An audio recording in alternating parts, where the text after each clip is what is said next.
Baik, selamat pagi semuanya. Pagi, Bu. Bagaimana nih kabar kalian hari ini? Baik. Sehat semuanya?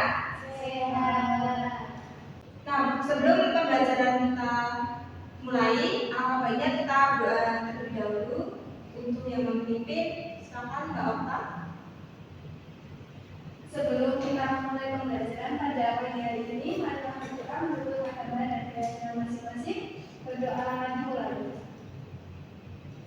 Berdoa selesai.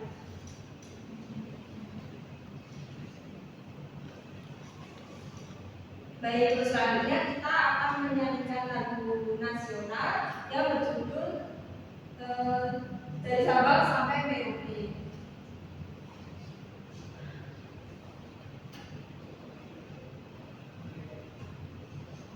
Anak-anak bisa dimohon untuk berdiri.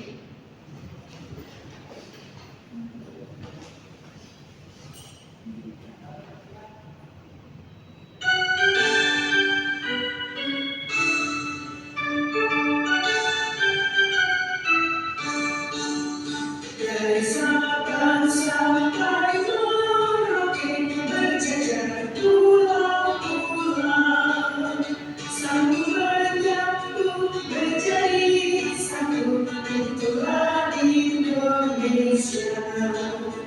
Indonesia tanah airku, aku berjanji pada. Nah, anak-anak silakan duduk kembali.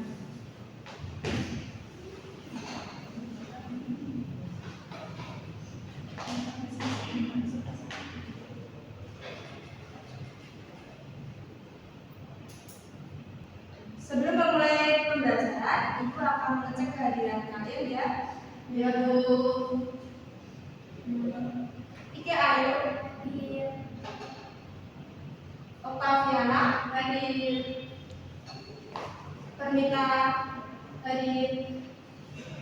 Adelia, hadir. Baik. Hari ini ada semua ya? Ya. Nah, sekarang Ibu akan tanya di sama kalian. Pernahkah kalian mengamati hewan, tumbuhan, atau tumbuhan tertentu, lalu menceritakannya secara tertulis? Benar. Kira-kira kalian mengamati apa itu? Hewan. Baik, jadi banyak dia yang sudah mengamati hewan, tumbuhan, dan tempat. Nah, pada pembelajaran sebelumnya kalian sudah belajar mengenai teks laporan hasil observasi. Nah, sekarang di sini kita akan belajar atau menguak kembali terkait struktur teks laporan hasil observasi. Nah, jadi pada pembelajaran hari ini ada tujuannya. Yang pertama itu peserta didik mengidentifikasi struktur teks laporan hasil observasi secara tepat melalui kegiatan membaca. Yang kedua, peserta didik menulis laporan hasil observasi sesuai struktur teks dengan benar. Nah, pada set ini ada yang tahu nggak ini gambar apa? Matahari. Pinter. Nah, di sini juga ada beberapa paragraf yang terdapat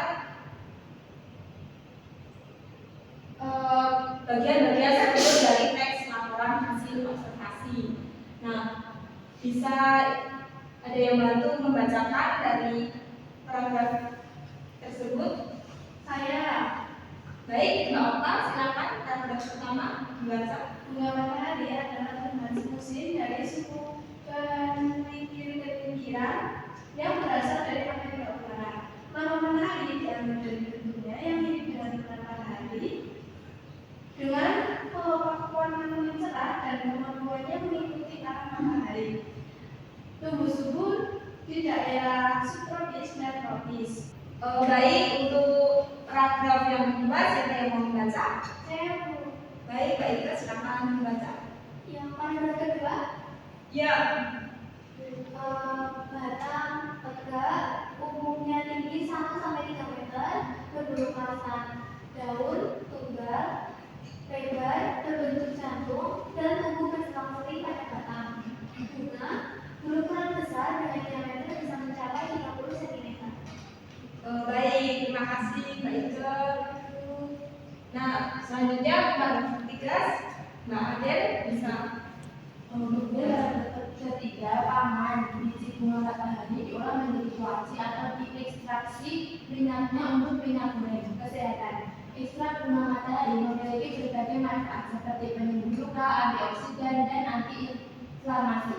Estetika. Sebagai tanaman hias karena keindahan dan warna yang cerah, pakan ternak, limbah dari pengolahan biji dapat digunakan sebagai pakan ternak.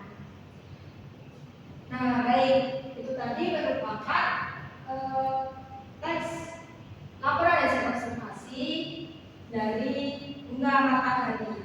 Nah, menurut kalian pada paragraf pertama itu kira-kira strukturnya termasuk struktur apa ya?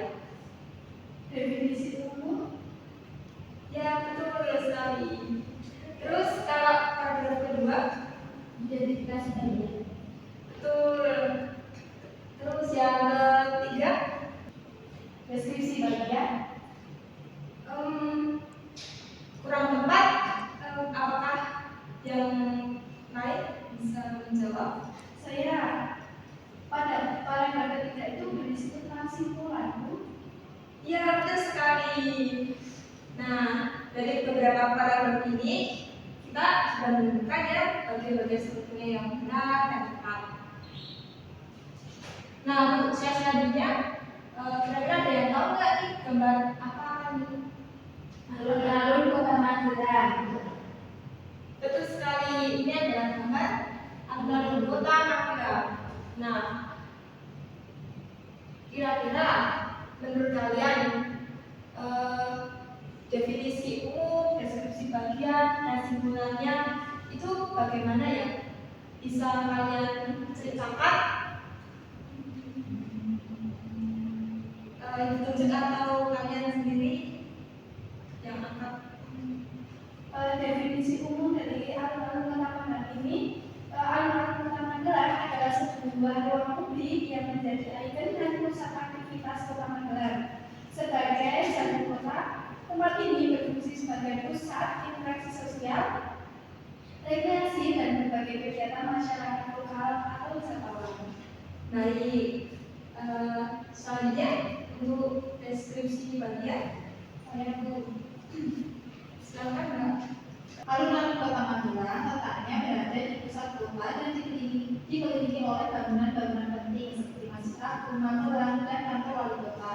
Selain itu, alun-alun Kota Magelang juga dilengkapi berbagai fasilitas yang ramah bagi semua kalangan, termasuk penyandang disabilitas. Ada area untuk santai, berkumpul, serta menjajakan aneka kuliner khas kota. Baik sekali. Nah, untuk selanjutnya masuk ke simpulannya itu bagaimana ya? Ya, Bu. Baik, Mbak Ike bisa diceritakan. Untuk kesimpulannya adalah alun-alun Magelang merupakan ruang terbuka hijau yang berfungsi dan vital bagi kehidupan kota.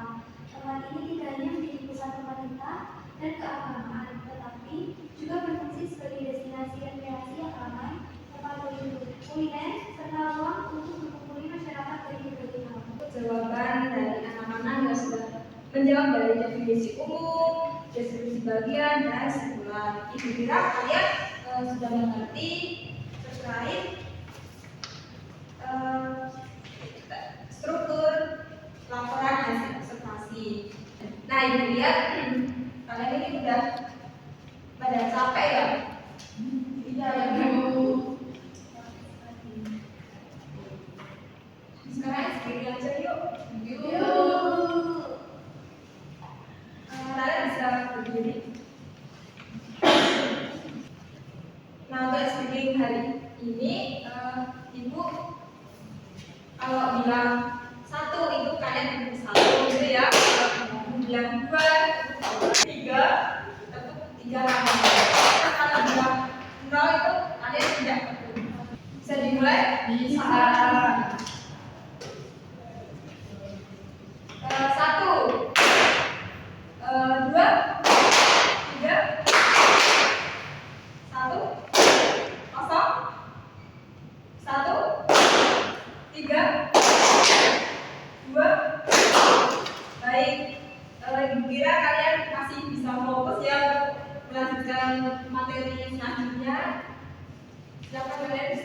kembali.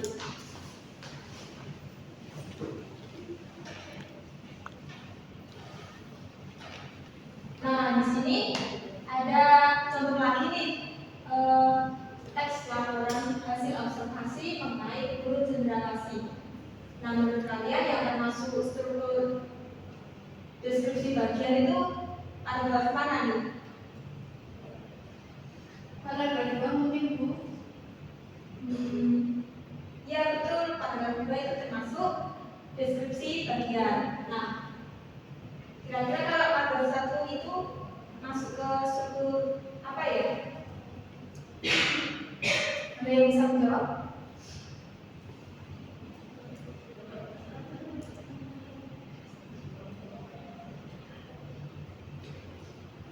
Ya, Mbak Ana? Ya, benar sekali. Nah, jadi kira-kira pada paragraf terakhir ini termasuk bagian struktur apa ya? Simpulan. Ya, benar sekali teman kalian. Nah, ini jawaban lagi.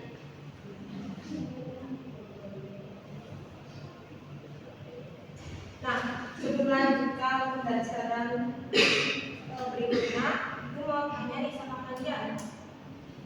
Tadi kan Ibu sudah memberikan beberapa contoh struktur teks laporan hasil observasi, dan sebelumnya kalian juga sudah mengenal lebih dalam terkait teks laporan hasil observasi. Nah, di sini ada dua pertanyaan. Yang pertama, apakah teks laporan hasil observasi itu ada yang bisa menjawab? Ya, Mbak, ada silakan. Tes laporan hasil observasi itu jenis teks yang berisi tentang penjelasan umum dan hasil pengamatan secara objektif tentang suatu objek, peristiwa, atau konsep tertentu. Laporan ini disusun berdasarkan fakta dan data yang didapat langsung dari pengamatan di lapangan. Baik sekali jawabannya ya. Silakan berikan tepuk tangan untuk Mbak Ade. Nah, selanjutnya pertanyaan kedua, mengapa laporan observasi harus ditulis secara teratur? Ada definisi umum, deskripsi bagian, dan simpulan. Ada yang bisa menjawab? Saya Baik, Pak Ustaz, silakan. teks laporan hasil observasi ditulis secara teratur supaya pembaca mudah mengerti dan laporannya juga bisa dipercaya. Laporan observasi harus ditulis secara teratur supaya pembaca mudah mengerti dan laporannya juga bisa dipercaya. Struktur yang teratur membantu pembaca langsung tahu isi dari laporan dan definisi umum. Pembaca dapat detail lengkap dari definisi bagian, serta pembaca mendapat kesimpulan akhir dari kesimpulan. Baik, terima kasih atas jawabannya, Tuan anak. Jadi dengan mempelajari teks laporan hasil observasi, kita dapat melakukan berpikir secara objektif, membantu pengambilan keputusan, dan meningkatkan kejelian. Selanjutnya, kita akan memasuki berdiskusi. Nah, di sini terdapat dua kelompok yang akan mengerjakan LKBD yang akan dibagikan kepada kalian. Nah, kelompok pertama itu ada Adel dan Ota. Nah, kelompok kedua itu ada Iko dan Ernita. Nah, sebelum mengerjakan, ini Ibu akan bagikan LKBD kalian.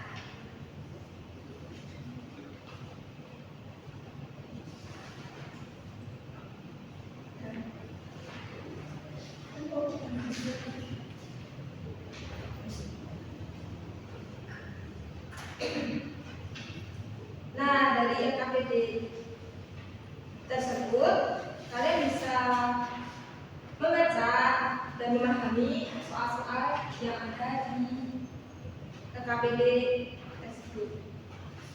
Kalau ada yang ingin ditanyakan, silakan ditanyakan ya. Apakah kalian sudah selesai mengerjakan LKPD-nya? Sudah, Bu. Baik,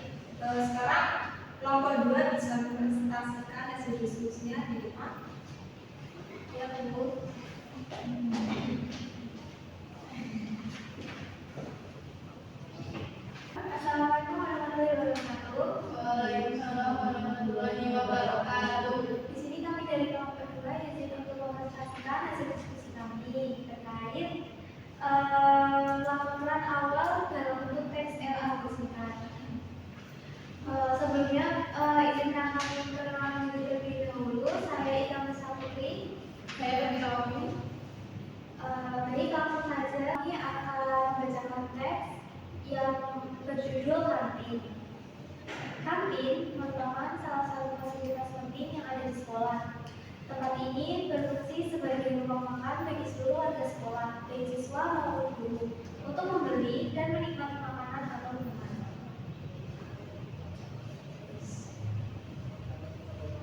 Selanjutnya untuk yang nomor 2, kosakata baru yang pertama, fasilitas yang artinya sarana atau prasarana untuk melancarkan atau memudahkan suatu kegiatan. Kemudian yang kedua ada bilik yang artinya ruangan bersekat atau terpisah. Baik, sekian dari kami. Apakah dari kaum lain ada pertanyaan? Belum. Baiklah, kalau belum kami tutup. Sekian dari kelompok 2. Wassalamualaikum warahmatullahi wabarakatuh. Beri kita pertanyaan dari kelompok.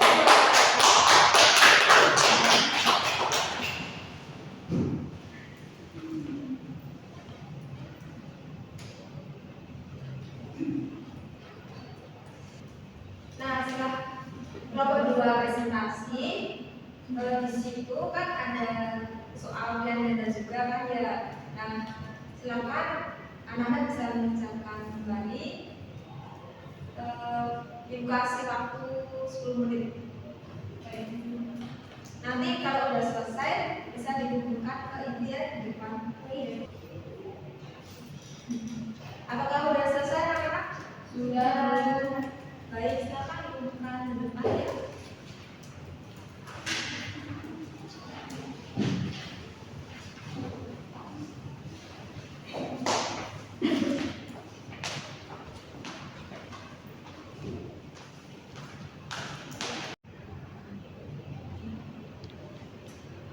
Baik anak-anak, sampai kita di akhir pembelajaran pada pagi hari ini. Nah, pada pembelajaran pagi hari ini kita dapat menyimpulkan bahwa menulis narasi observasi itu tidak boleh sembarangan. Kita harus menggunakan aturan lain atau strukturnya mulai dari yang umum sampai yang dirinci dan diakhiri dengan rangkuman. Dengan begitu, laporan kita menjadi rapi, maka dapat dipahami semua orang. Dan yang paling penting, keterampilan ini tidak hanya dipakai di sekolah saja. Kalian juga bisa menerapkannya saat bercerita atau menjelaskan sesuatu di kehidupan sehari-hari, seperti mengamati kehidupan sekitar atau menjelaskan cara kerja sebuah benda. Dengan mengatur struktur laporan hasil observasi, kalian bisa menyampaikan informasi dengan jelas, akurat, dan meyakinkan. Nah, sebelum pembelajaran hari minggu akhiri, di sini kalian diberikan pekerjaan rumah. Kalian bisa menulis teks siapan hasil observasi berdasarkan kesempatan di rumah ya. Misalnya bisa mengamati hewan, tumbuhan, atau kegiatan sosial. Bisa dipahami anak-anak? Bisa.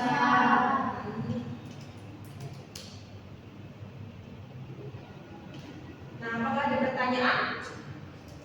Sudah cukup? Tidak. Baik, kalau tidak ada pertanyaan, Ibu akhiri saja ya pembelajaran pada pagi hari ini. Terima kasih untuk anak-anak yang sudah berkontribusi, berpartisipasi aktif dalam pembelajaran hari ini. Sekian pembelajaran pada pagi hari ini.